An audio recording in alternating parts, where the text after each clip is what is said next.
शत्रुदेव की जय। वाणी कितने प्रकार की होती है? कबीर साहब ने वाणी के 4 प्रकार बताए हैं। पहले प्रकार की वाणी अहंकार भरी होती है। यह वाणी दूसरों को चोट पहुंचाने के लिए है।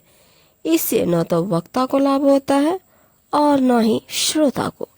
दूसरी वाणी है छद्म वाणी, जो सुनने में मीठी परंतु भीतर से छुरी का कार्य करती है। तीसरी वाणी अस्पष्ट होती है, जिसमें सहज सरल भावना भरी होती है।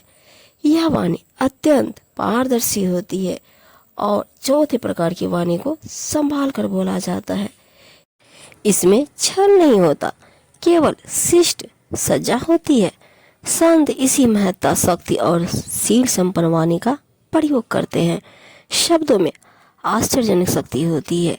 यही कारण है कि उदास हताश व्यक्ति साहस वीरता के शब्द सुनकर प्रसन्न भाव से अपने लक्ष्य प्राप्ति की ओर चल पड़ता है। शांतावना के शब्द आहत पीड़ित लोगों के लिए औषधि के समान होते हैं। शब्द शक्ति के प्रयोग से दुर्जन व्यक्ति को भी सज्जन बनाया जा सकता है।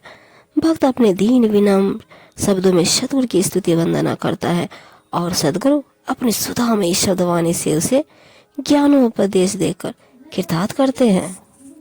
उस शब्द की साधना करो, अर्थात उसके विशुद्ध श्रवण एवं चिंतन मनन आदि का अभ्यास करो।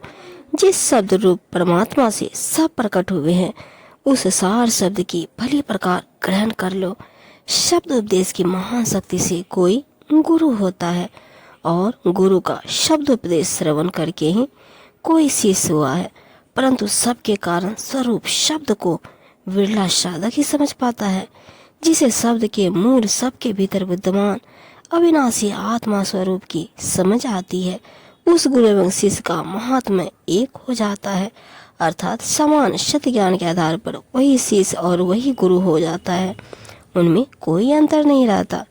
वेद पुराण आदि भी शब्द ही कहते हैं। शब्द शब्द को ही ठहराते हैं और सबका निश्चय शब्द से ही होता है। शब्द ही सभी देवता मुनि तथा संत कहते हैं। परंतु हर कोई शब्द के सार असार का भेद नहीं जान पाता। शब्द को सुन सुनकर लोग साधु वेश धारण करते हैं। कल्याण प्रेमी गृहस्थ भी शब्द ही कहते हैं।